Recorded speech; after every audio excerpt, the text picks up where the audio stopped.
They thought they could choke my land to death with concrete, but I turned their million-dollar dreams into sinking nightmares.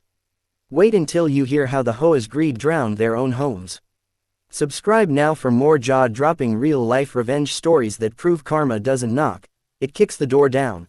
The day I moved into my late grandfather's old property, a quiet piece of land along a beautiful, winding creek, I never imagined that the most dangerous predator around here wasn't a bear or a snake, but the group of smug, power-drunk neighbors calling themselves the Homeowners Association of Willow Ridge Estates, whose first act of welcoming me was a thick packet of rules I never signed up for in a letter claiming that the creek running through my property was a shared community water feature they had the right to improve for beautification and erosion control, HOA speak for doing whatever they wanted without asking. I told them politely it was private land, deeded to me, and the creek had been in my family for 3 generations, feeding wildlife, draining stormwater, and holding decades of memories.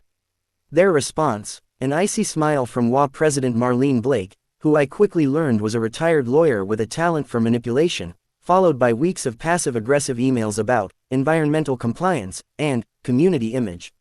One morning, I woke to the roar of machinery, bulldozers, cement mixers, trucks with HOA logos, lined up along my driveway.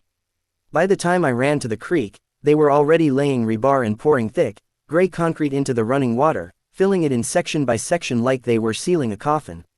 I shouted that they were trespassing, destroying my property, and breaking environmental laws, but Marlene, standing smugly in a sun hat, shouted back that the HOA board had approved a drainage enhancement to prevent flooding risk to their million-dollar houses downstream, as if that gave them the right to destroy the creek entirely.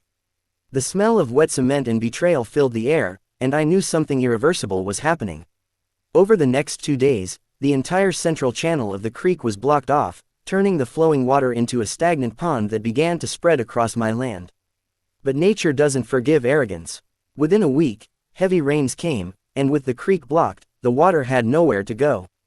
The new drainage system overflowed, creeping slowly but surely toward the pristine backyards of Willow Ridge Estates. Lawns became muddy, mosquito-infested marshes. Expensive flower beds drowned. Retaining walls started to buckle. But the HOA wasn't about to admit they'd made a catastrophic mistake. Instead, they tried to blame me, claiming I'd diverted the water to retaliate. That lie collapsed fast when the county inspector, who I'd been quietly emailing since day one, came with environmental officers, saw the concrete barrier, and asked one simple question: who poured this? I handed him a copy of the HOA's own work order that I'd pulled from the dumpster behind their clubhouse, complete with Marlene's signature and the line item reading, creekbed reinforcement, $48,000. Turns out, they hadn't applied for a single permit, and worse, the creek was a protected waterway under state law, meaning their beautification was a federal violation. The county ordered an immediate removal of the concrete, but by then, the water had already saturated the soil under several of their million-dollar homes. Basements flooded, mold crept up walls, and insurance companies started denying claims because the cause was self-inflicted alteration of natural drainage.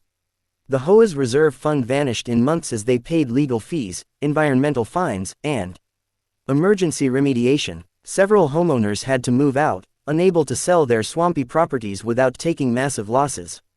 Marlene tried one last desperate move, suing me for defamation, but I countersued for trespassing, destruction of property, and environmental damage. With all the evidence and county testimony on my side, the court not only dismissed her case but awarded me a settlement big enough to restore the creek entirely, plus cover my legal costs. Watching the concrete come out, hearing the water rush free again, was like hearing my grandfather's laughter echo in the trees. As for the HOA, the board dissolved within the year, their community now infamous online as Swamp Ridge Estates. I still live here, my creek thriving, wildlife returned, and every time I walk along its banks after a storm, I smile knowing that the same water they tried to cage is what washed their empire away, and I didn't have to lift a single illegal shovel to do it.